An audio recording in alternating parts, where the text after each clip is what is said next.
दूषणं हरन भव भयदारुणं हरन भव। आंखों में से आंसू आ गए। तुलसीदास ने कहा बेटी मैं हर दिन आऊंगा। हर दिन तुलसीदास जी जाते थे।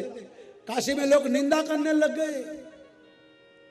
औरत को पता चला कि मेरी वजह से संत बदनाम हो रहा है, उसने काशी छोड़ दिया, अयोध्या में चली गई। उसको वैराग्य आ गया। संत के दर्शन में ताकत कितनी है। तुलसीदास का दर्शन करके खाली दर्शन मात्र से उस नाचने वाली औरत ने अपना जीवन को बदल दिया। इसलिए भगवान भोलेनाथ कहते पार्वती आज का जीव जहां तहां भटकता है, जहां तहां भटकने से कुछ नहीं होगा। कुछ लो अपने जीवन में उतारो, अपने जीवन को बदलो। अगर ये कथा सुनते हो तो अपने जीवन को बदलना। गुजरात में मेरे पास हर दिन आने की जरूरत नहीं है, मेरे पैर में पड़ने की जरूरत नहीं है। यहां से सुनकर अपने जीवन के बदलाव लाओ। तुलसीदास जी को पता चला, वो घर छोड़ के चली गई। अयोध्या में अन्न चलाना, जो भी आवे उसको भोजन करावे, लंगर चलावे, कथा कीर्तन करावे, खुद कीर्तन करे। एक नाचने वाली औरत एक संत का दर्शन मात्र से जीवन बदल गया। तो आप सुनते हो एक बाबा की कथा, आपका जीवन न बदले तो तुम ईश्वर के गुनहगार हो। इसलिए वेजिटेरियन बनो, हो सके तो शुद्ध शाकाहारी बनो, हो सके तो अपने जीवन को भरो। इसको मत बर्बाद करो। मानव का जन्म बड़ा अनमोल है, इसका कोई मोल नहीं। मैं आपको बोलूं कि तुम अपनी एक आंख दे दो, मैं 1 लाख रुपया दे दूं, कोई आंख देने के लिए तैयार है? मैं बोलूं कि आप एक हाथ अपना दे दो, मैं 1 लाख रुपया देने को तैयार हो? जब तुम्हारे शरीर की एक एक अंग की इतनी कीमत है तो अपने पूरे शरीर की कीमत क्या लगा सकते हो? इसकी कीमत कितनी है वो भगवान को पूछो, तो भगवान रो देगा कि भैया मैंने जीव जंतु, कुत्ते, बिल्ली, पशु पक्षी को बनाने में जितनी मेहनत में लगी, हे मानव तुम्हें बनाने में मुझे बहुत मेहनत लगी, बहुत। तेरी माँ के पेट में बैठकर मैं तेरा आकार बनाता रहा। मैंने तुम्हें बुद्धि दिया, चित्त दिया, अभिमान दिया, कान दिया, आंख दिया, नाक दिया, जुबान दी, पैर दे दिए, हाथ डाल दिए, और क्या मैं तुम्हें दूं? फिर भी तुमने अपना जीवन बर्बाद किया। अब मैं दोबारा गलती नहीं करूंगा, तुम्हें मनुष्य जन्म कभी नहीं दूंगा। मानव बनना ना तो आपके माँ बाप के हाथ में है, ना आपके हाथ में है, तो भगवान के हाथ में है। इसलिए भगवान खुद रोता रोता बोलता है, बड़े ही भाग्य ये राम की आवाज। राम बोले अपने नगर जनों को, अपने गांव वालों को इकट्ठा कर कर। सुर माने देवता को भी नहीं मिलता ये। सुर दुर्लभ साधन भगवान को मिलने का ये साधन है।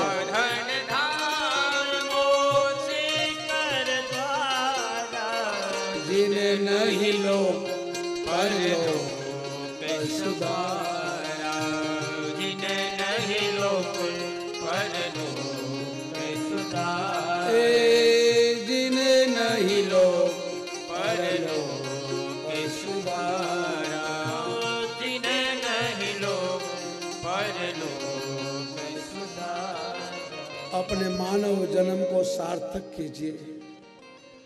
राम रोते रोते बोले, गीता में कृष्ण बोला, बहुना जन्म नामन्ते ज्ञानवान प्रदित। हे अर्जुन स महात्मा दुर्लभो मनुष्य देहिनाम दुर्लभो क्षण भुगर। हे अर्जुन बार बार मानव का जन्म नहीं मिलता है। हे मेरे मित्र, काल का भरोसा मत करना। लोग अपने जन्मदिन मनाते में 41 साल का हो गया, 51 साल का हो गया। अरे तू 51 साल का नहीं, 50 साल मर गया, अब नया जीवन है। 40 साल तेरे चले गए, तुम किस खुशी में अपना जन्मदिन मनाते हो? दुखी हो कि हमारे इतने दिवस, इनके दिन, इतनी साल बेकार गए। आपके और मेरे पीछे मौत पड़ी, हर दिन हमारा एक एक दिन वो खा रही है और कहते हो मेरा जन्मदिन है। 40वां जन्मदिन है, 41वां जन्मदिन, 40 दिन कहां गए? 40 साल वो मौत खा गई। दिन प्रतिदिन आपकी और मेरी उम्र घट रही है, मौत हर दिन आपकी खा रही है। रात बनकर, दिन बनकर, घंटा बनकर, सेकंड बनकर, मिनट बनकर आपको और मेरे पीछे मौत लगी है। और हर आदमी, आप कभी घर में रहते हो तो ऐसा कहते हो मैं घर हूं, कभी आपने कहा मैं दीवार हूं, मैं दरवाजा हूं, क्या बोलते हो? ये घर में मैं रहता हूं। आप घोड़े पर बैठोगे क्या कहोगे? मैं घोड़े चला रहा हूं। आप गाड़ी में बैठते हो, 2-2 साल, 10-10 साल, 20-20 साल से गाड़ी में बैठते हो, कभी आपने बोला मैं गाड़ी हूं? आप कहोगे मैं गाड़ी चलाता हूं, मेरी गाड़ी है। कभी आपने मेरा ऐसा नहीं बोला, मैं हूं ऐसा नहीं बोला। एक शरीर से कितना प्रेम है। हर कोई व्यक्ति शरीर से प्रेम करता है, हालांकि शरीर और आत्मा अलग है। फिर भी आप और हम ये मल मूत्र के खोखे को, इस खिलौनों को कितना सजाते हैं, कितना दजाते हैं।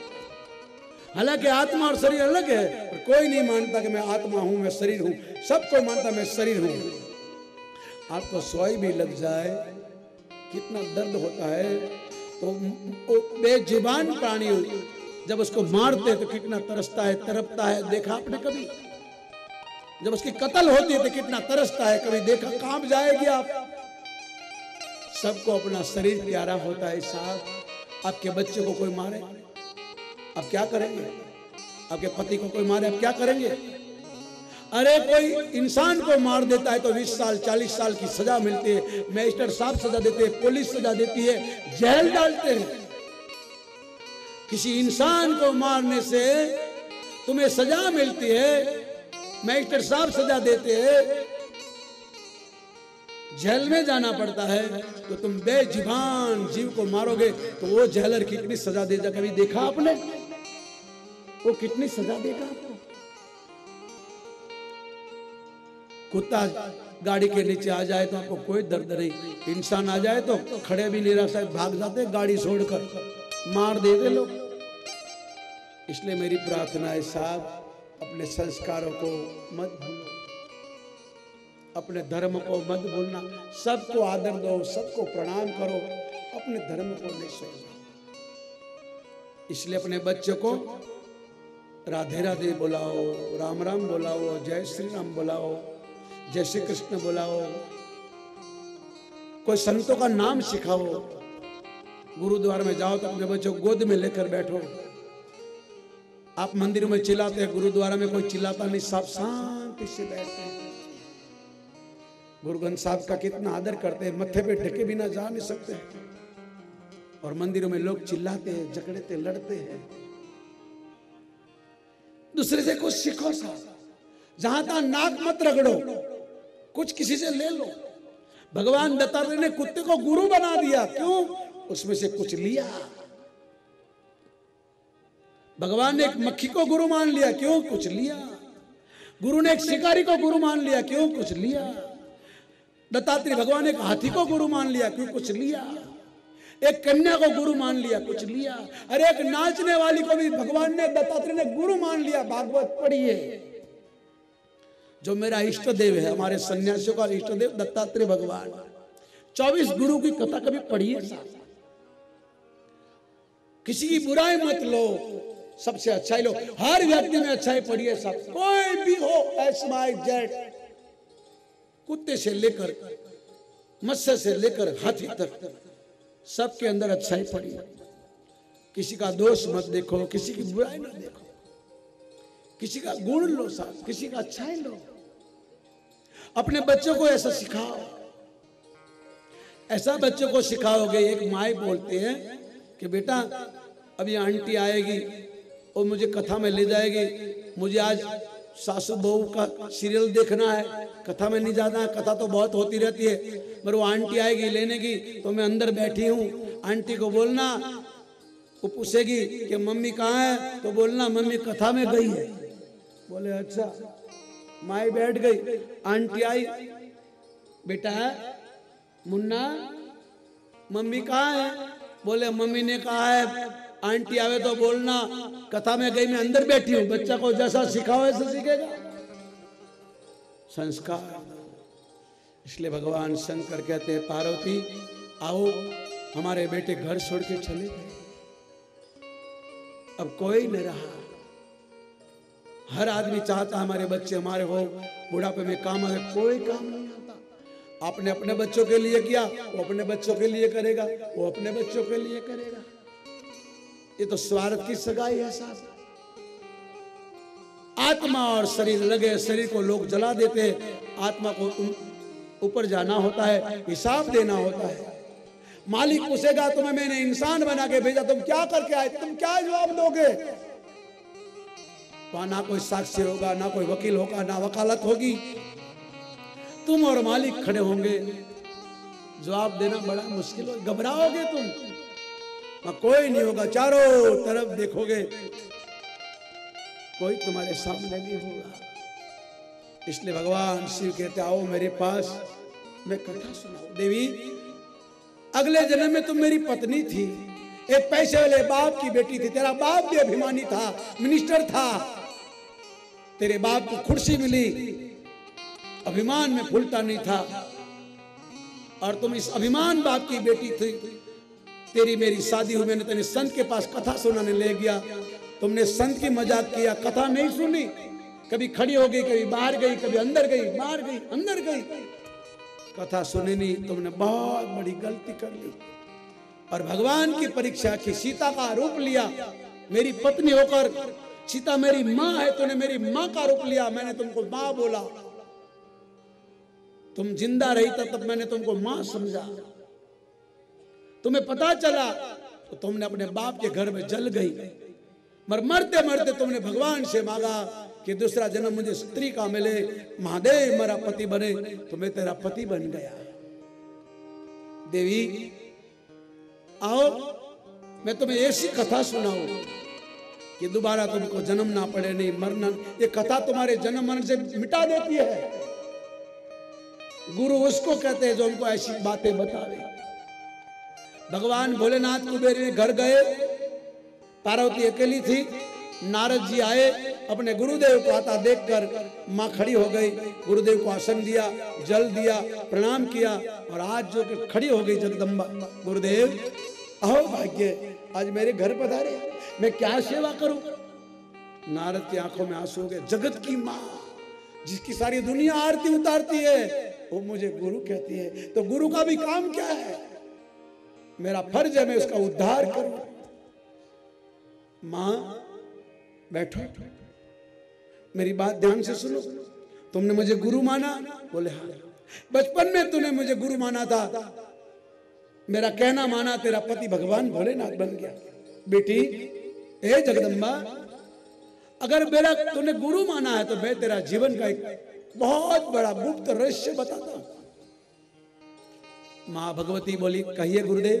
बोले बेटी आज तेरा पति घर आवे ना, शांति से बैठ जावे, फिर पूछना उसको कि महादेव, हे स्वामी, सारी दुनिया हीरा माणिक सोना चांदी पहनते हैं, आप ये खोपड़ों की माला क्यों पहनते हैं? मरे हुए मुर्दों की मथे की माला क्यों पहनते हैं? बेटी पूछ लेना। हाँ, मेरा नाम नहीं लेना। नारद जी चले गए, महादेव आए, भगवान शांति से बैठ गए। भगवती कुछ बोलती नहीं है। महादेव ने कहा देवी पानी लाओ जरा पीवे। लाई, गिराती गिराती आधा गिलास हो गया। महादेव कहने लगे क्या बात है, मुंह चढ़ गया, क्या हो गया? बोले मुंह नहीं चढ़ेगा, इतनी साल से तुम्हारे साथ शादी किया, हमने तुमसे कभी नहीं छुपाया और तुमने हमसे छुपाया। क्या छुपाया बताऊं? बोले बताओ। तो पार्वती ने कहा तुम्हारे गले में मुर्दों की माला क्यों है, खोपड़ी की माला क्यों पहनते हो, क्या कारण है? महादेव ने कहा हमारे घर कोई मेहमान आया था क्या? पार्वती ने कहा बात मत काटो, मैं बोलूं उसका जवाब दो। भोलेनाथ ने कहा नहीं, वो नारद आया था क्या? क्योंकि वही मेरे घर में आग लगा सकता, और कोई नहीं लगा।